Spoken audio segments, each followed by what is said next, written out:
The following is a recording of a consulting call with one of you, a member of our Growther community. I've had one previous phone call with Frederick about 2 months prior to this one. He was considering dropping out of college, like I did 3 years before. Frederick decided to balance earning a degree with starting a company. Today, I'm answering his questions about his brand new apparel company.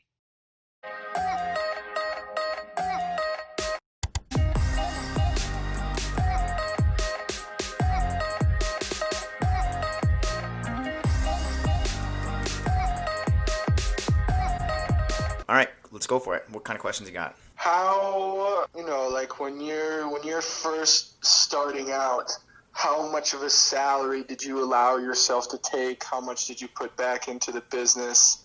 Um, you know, yeah, and basically like how you're making it off of an income from the business that you're starting from the ground up.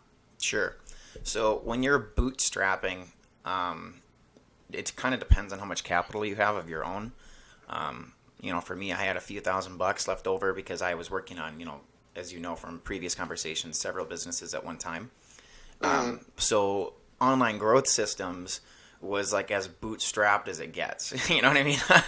So it was pretty much we started with zero capital because I just wanted to see, because all my previous businesses, I had invested a lot of my own money to get it off the ground. And I just wanted to it was almost like an exercise for myself to see if the next business I launched could be started with zero of my own dollars.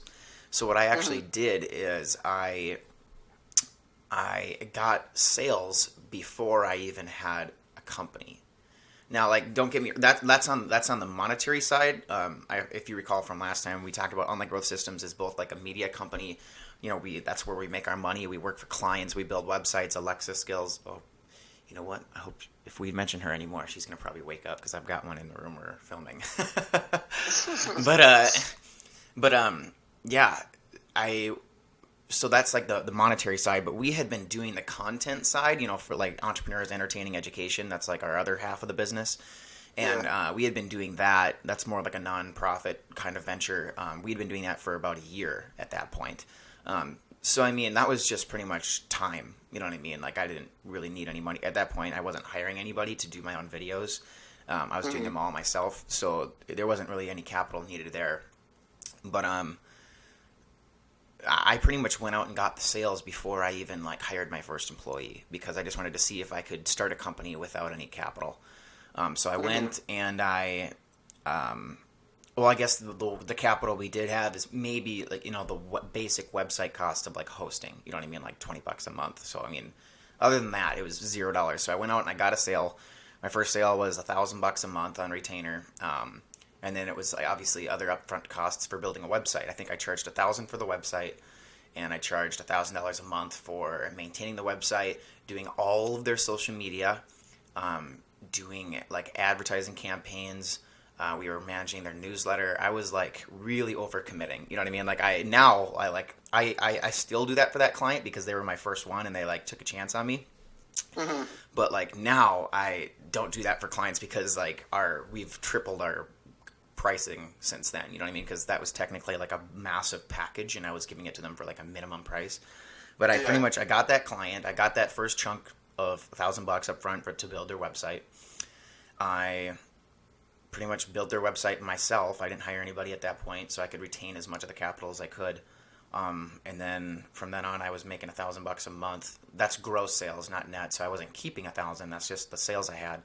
And then from there, I hired my first employee, Anthony, or my first employee in that business, I should say. And if you follow my YouTube channel, I'm sure you've seen a video with Anthony we released about 2 weeks ago. He had celebrated 6 months with us several months ago. It takes us a couple of months turnover time to edit videos, but so he's been with us almost a year now. But and then you slowly scale from there. And as far as how much I kept and how much I paid myself, I was fortunate enough to be, living between my parents' house before I got my kidney transplant and with my aunt and uncle after I got my kidney transplant. So I was fortunate enough to not have to pay rent or, electricity or, you know what I mean? But I still have to pay like insurance, gas. I have to pay for, food. I have, you know what I mean? Like other things, but my rent was covered. So that was nice. So pretty much to this day, all I'm paying myself is pretty much costs, you know what I mean? The costs of like life. So like gasoline to like get to client meetings and stuff. And that could essentially be like spun out as like a business expense, but you know what I mean? I'm paying for my gas. The company is covering my gas as the owner. And any food that I, eat, let's say I'm traveling for a business or something, it'll cover the food and lodging or anything like that. And then beyond that, I am extracting, my first year in business, I extracted $250 a month automatically. I set up an app called Robinhood, which if you're not on, you definitely have to get on. It's pretty much free stock investing. So instead of like E-Trade or Ameriprise or something like that charging you $10 transaction for every time you buy and sell stock, these guys charge you $0. You know what I mean? They just make interest on the cash that you don't buy stocks with. So if you invest $100, or you put in $100 in your account and you buy a stock that's worth $95, you know what I mean? You get to buy and sell that stock for free, but then that $5 that's left over, they pretty much put in a savings account, and then that company makes the money off their interest. So it's a freaking no-brainer. You know what I mean? So I did that for myself just to like build up a little nest egg over time and to compensate myself. Like, as if you've seen my book summary on Rich Dad Poor Dad, one of the chapters he talks about is paying yourself first, and that's something that I took to heart. So if you don't put the money somewhere, it's going to get spent. You know what I mean? It's like the government, right? Like if you collect the taxes, you might collect a surplus, but it's going to it's not, you know what I mean? Someone's going to find a way to use it. You know what I mean? And it's the same for you and your business. You're going to, oh man, we could get this new app developed. You know what I mean? Or like for us, we're developing Echo Dot skills. I don't want to say her name, but you know what I mean? We're developing a new website where, we just tripled our content employees. So now instead of like a 2-person team for our content, we've got like 6 people working on our videos, our blogs, our who skills, stuff like that. So, and that's just because the more money I see in the account, the more I think of what we can do with the money. You know what I mean? Some people think of like, oh, what can I spend that money on? I think of like, what can I invest that money on? You know what I mean? So it's not necessarily that I'm losing that money. It's just going somewhere. So it's healthy to like make sure that some of that money goes towards yourself. You know what I mean? You have to be unconsciously selfish. You know what I mean? So I did not want to pay myself very much because I wanted to invest as much as I could back into the business. And if you can live with an aunt or uncle or a mom or a dad or something as long as possible, that's huge. That's potentially $1,000 a month that you can reinvest in your business, or reinvest in stocks, you know what I mean, or something, you know what I mean, to give you long-term value. So. Yeah, I think that's where I'm at right now. Is like I don't want to take anything out of the business. I want to be able to put it all back in. And I'm in college right now, and over the summer, obviously, like I'm still living with my parents, and right now I'm out on the East Coast working on a golf course, and they provide us with lodging, so I get, food and stuff from them and lodging, so I don't have to pay for that. So, as long as I'm still able to pay for college, I think the goal is to just put all of it back into the business, and I honestly have no idea how big it's going to get, if it's even going to be successful, but the only way to figure out how far I can push it is if I put as much into it as I can. Right. It's just like time. Like if you want to be the best hockey player in the world, as much time as you can spend practicing, you're going to get better. Right. Same thing for time and capital when it comes to a business. If you have a free, $1,000, you know what I mean, that somebody, I don't know, gifted to you, or I don't know, whatever. But if you can invest that in the business, that's going to obviously, if you spend it wisely, and do the right stuff with it, if you're good at capital management, it can help you grow your business. Obviously there's massive companies that just the more money they get, the more they tank. They just tank faster. It just accelerates. Whichever way your business is going, money will accelerate it. So if your business is growing and you get more capital, it'll grow faster. If your business is tanking and you get a ton of money, typically, you're spending more money, typically it tanks faster. You know what I mean? Unless there's like, some CEO, there's the 1% of exceptions, like some new CEO gets hired and he turns the company around. But typically, capital accelerates whichever direction you're going. So, tell me about the business that you're starting. Right now, I'm trying to start this. It's like a graphic T-shirt skateboarding company. Mm-hmm. Have you heard of Supreme? Oh yeah, yeah. Oh yeah. Yeah, that's kind of the business model that I'm trying to replicate right now. Just because I respect how much brand power they have and how massively creative they can be because of how much power their company has. Right.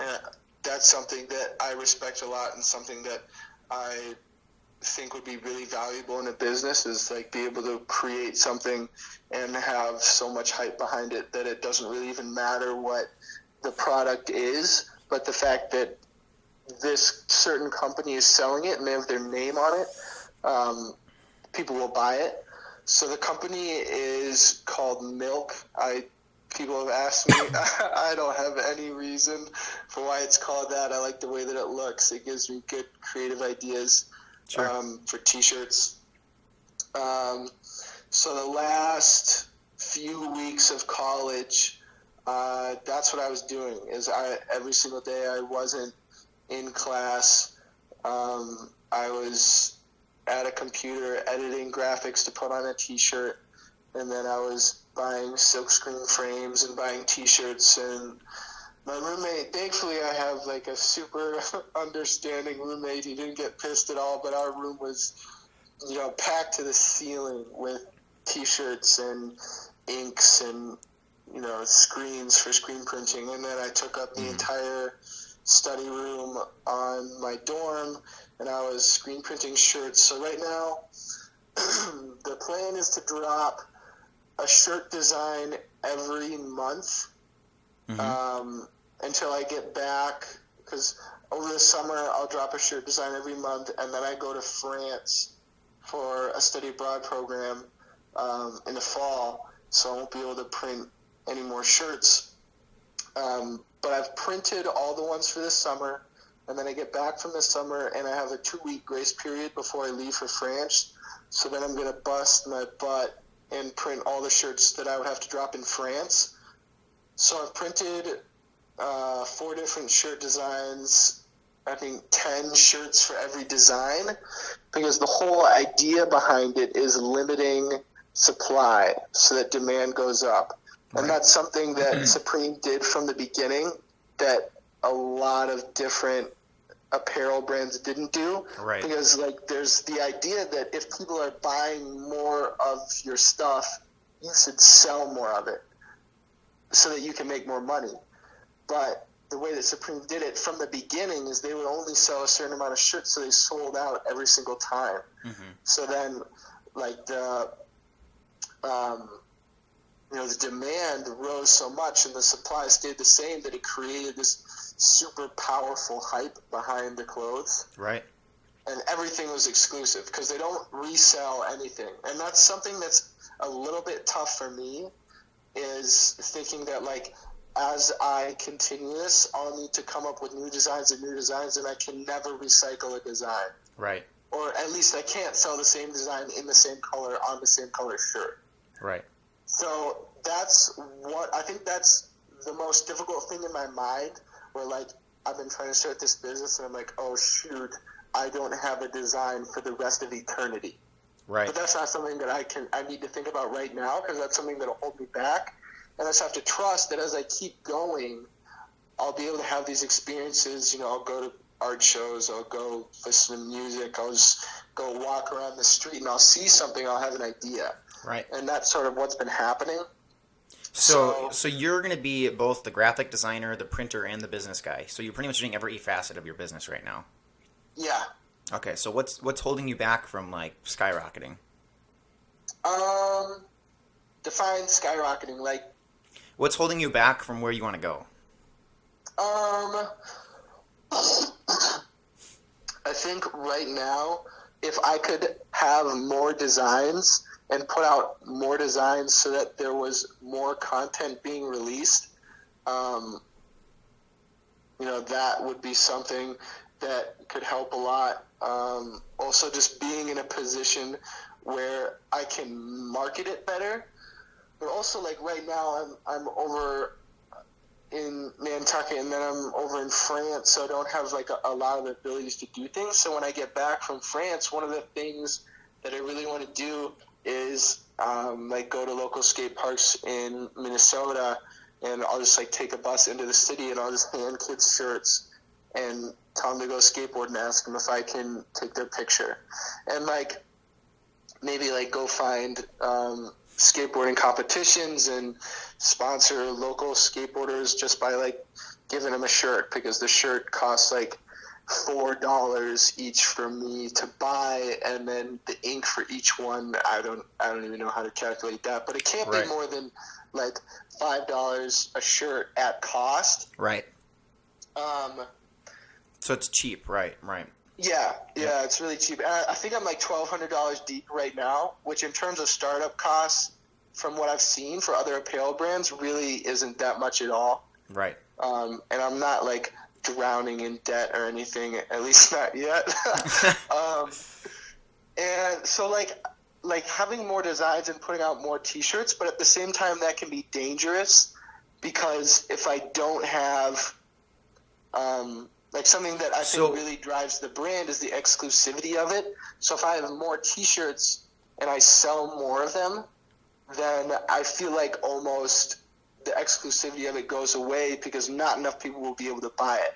So I'm constantly moving back and forth between, I don't know if I should be selling more T-shirts to try and make more money and have more designs so that more people get interested, or if I should hold back until the demand kind of gets up there, if it ever does, and then I will start to supply more.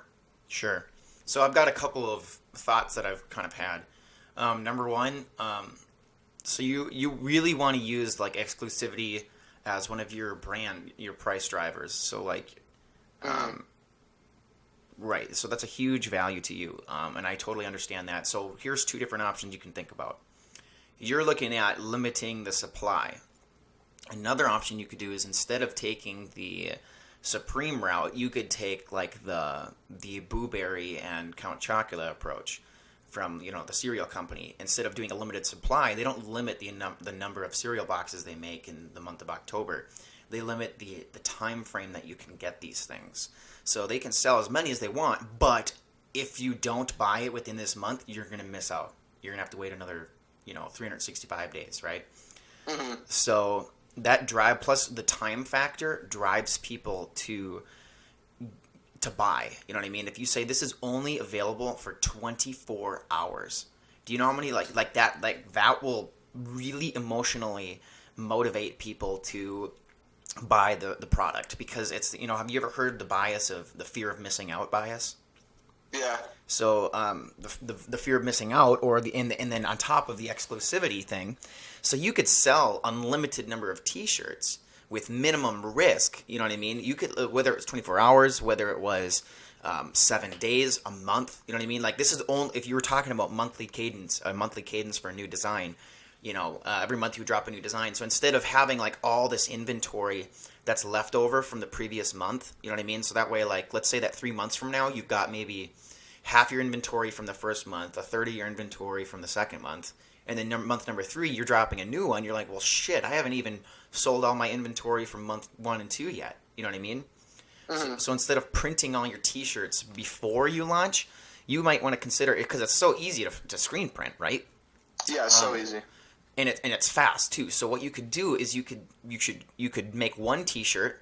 You know what I mean? Take a couple of pictures with models. You know what I mean? Before the next. You know what I mean? Before the month is up, like coming.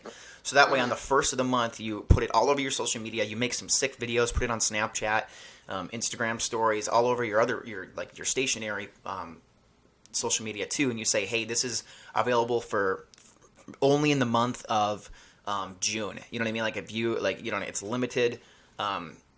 limited supply, blah blah blah blah blah, right? So that way, instead of limiting it to like, let's say 100 T-shirts in June, what if you sold 102? You know what I mean? That's great. You know what I mean? But then if you're making instead of pre-printing 100 T-shirts and then you only sell 70, you know what I mean? Like you're going to have all this inventory and that's lost capital, and then you've got all this shit sitting in your mom's garage and then they get pissed. You know what I mean?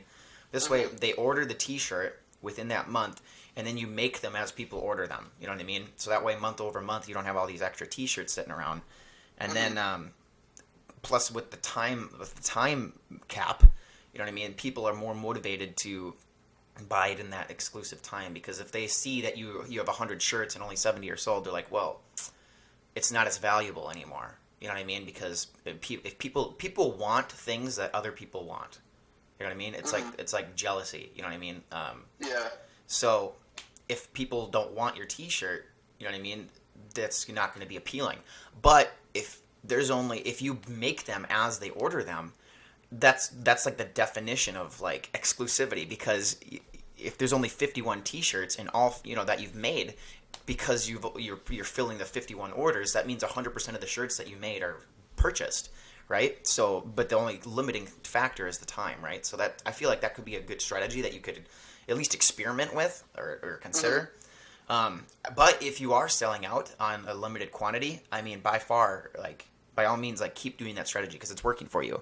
I'm just giving you different ideas of options you could explore. Another idea is instead of running out of ideas every month, perhaps consider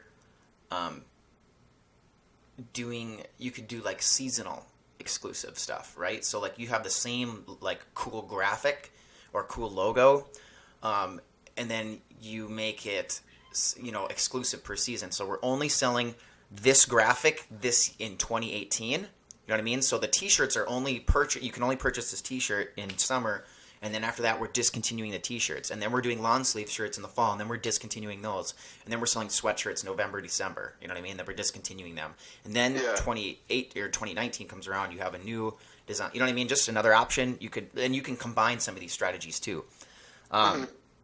Here's an idea: is instead of running out of ideas or coming up with new stuff every month on your own, because right now you're putting a lot of the weight on your shoulders, right? You have to do the sales, you have to do the marketing, you have to build the awareness, you have to make the shirts, right? You have to come up with the designs. So there's ways that you can alleviate or leverage other people for very low cost. You've already discovered one of them is sponsoring skaters, right, at events and at competitions. And that's, like you said, for $5, you can get like a ton of, let's say that there's 100 people there that day. You know what I mean? That's 100 eyeballs that just saw it. And then the skater continues to wear that. If he wears it once a week to the skate park, you know what I mean? You can't even measure how much, eyeballs are going to see that over time. And if you're as good, the key is what's going to make you successful is you have to be good, right? So Supreme, it wasn't just because it had a catchy name. Like, they were good at what they did. You know what I mean? Like, anybody can grab a screen printer. Anybody can do what you're doing right now. But the question is, can anybody make the designs that you can make? Right? And the answer is no, right? Nobody can. Everyone's mind is different. Everyone's creativity will lead them in a different direction. But is your creative designs something that people want? And that's something that you're going to have to discover is maybe you could do polls. Let's say that you design like three designs, and you put them up on, on Twitter, and you take a poll, do you want the first shirt? Do you like the first shirt, second shirt, or third shirt? And then you can see that like 70% voted for the first shirt. That's the one that people like. That way you're decreasing risk, and you're increasing your odds of people liking it because you saw from a poll that people liked it, right?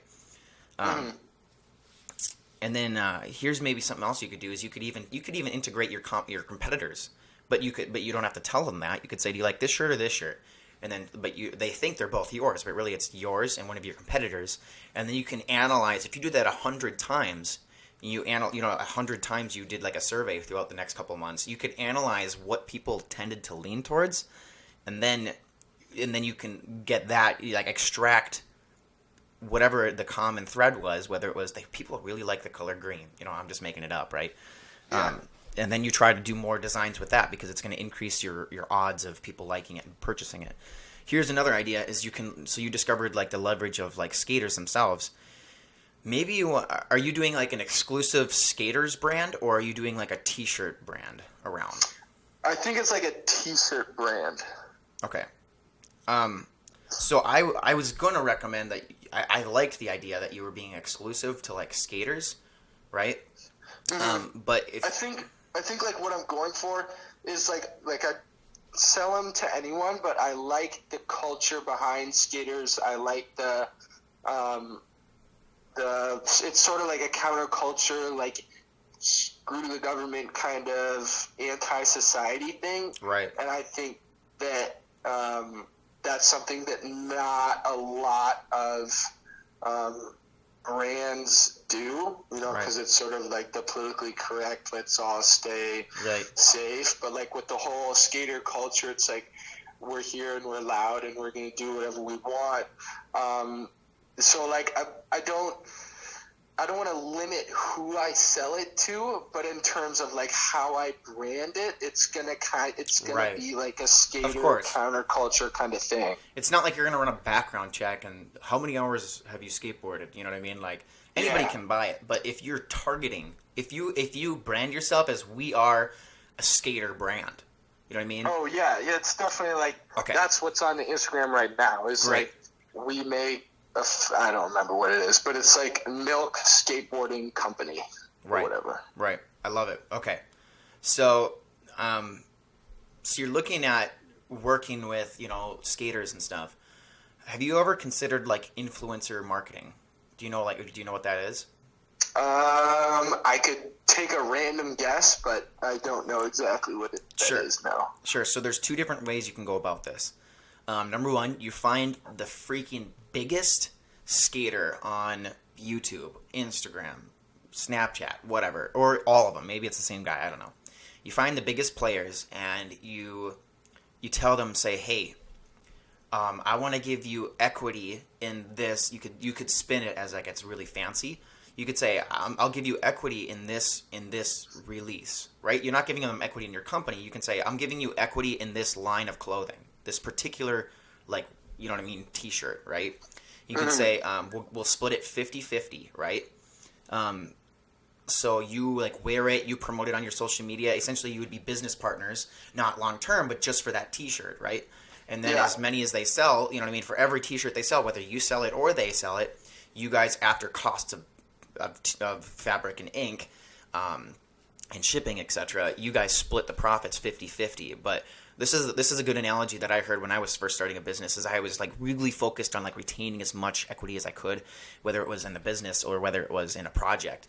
But this is a good analogy that I heard, is you would rather have 50% of a watermelon than 100% of a grape, right? Yeah. Does that make sense?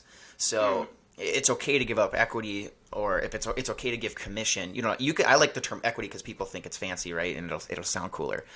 Like you own 50% of this design, but since it's exclusive, it's not like they have long-term value, right? They're just getting 50% commission, right?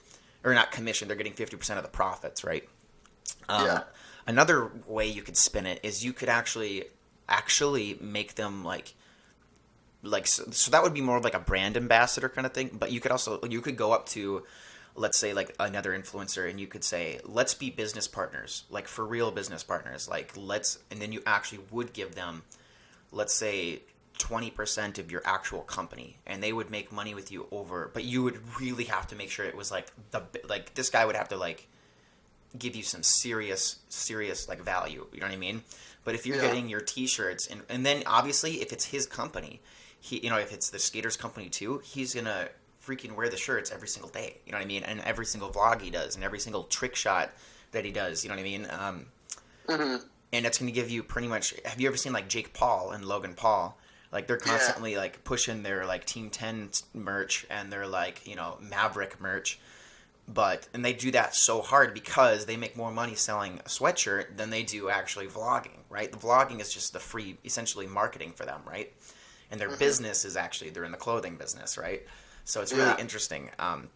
So you could utilize somebody like that. Can you imagine if you were 50-50 business partners with Logan Paul and like in the Maverick clothing line? right? I can't imagine that shit. Holy crap. Yeah. So, but you would have to give them something substantial. They would probably say, well, why can't I do this without you? You can say, yeah, dude, you're better at skating than I am, but I'm a hell of a great graphic designer, right? Like, that's the value. You bring the audience, you bring the eyeballs, I bring the design, I bring the merch, right? Like, yes, you can hire somebody to do the printing. That's not the value, right? I'm not going to pay myself. I'm not going to pay myself for the printing. What the reason you should be business partners with me is because no one can design a better t-shirt than me, right? I'm the best, right? So you really have to build up that skill. And maybe you're not good enough to do that now, but if you really freaking just put your nose to the grindstone for like a year, and then you confront these influencers, right? And you can, like, you show them and say, like, look at these, like, pre-launch, t-shirts that we've been doing this last year. People want our stuff because I'm so good at what I do. You're not a t-shirt company, right? I want you to think of yourself as you're a design company that makes money by selling your designs on t-shirts, right? So really focus on get good at designing before you get good at selling t-shirts, because the t-shirts will just naturally fall into place if you're designing something people want. You could put it on a freaking underwear and people will buy it, right? Because if what you're designing is something that people want, that's what you're going to get sales no matter what. And then if you get it in front of people's eyeballs, like, you make a deal with somebody and you, like, make your brand focused off of that influencer, like, because you guys are partners. I mean, you have a constant, and then let's say that you dropped a new merch every 2 months, right? You're going to get constant sales. And then pretty much they say, okay, we want more than t-shirts. We want beanies, right? Because skaters like, hats and whatever. And then we want stickers. We want a sticker to put on the bottom of our skateboard, right? Now you're freaking making stickers for 2 cents. You do it overseas in China for 2 cents, and you sell them for $10. You know what I mean? That's like a freaking, like, 10,000% return. I'm just making that. Insane, yeah. So I'm just, like, spitballing ideas. So those are just ideas you can do, because right now I think you're, like, really dependent on yourself. Like, I'm marketing to my audience. I have, by God, my new Instagram page for Milk has got 45 followers, right? And by God, if every one of those guys buys a shirt, I'll be making $2,000, right? But if you quit using yourself as a bottleneck and getting other people to do the promoting for you, it's worth it. So. Okay. I mean, did that make sense to you, or are you just totally turned off by that? Yeah, that makes so much sense. Yeah. So, okay, what other questions you got? If you want to dive into one of the specifics of what I just talked about, or if you have more questions. I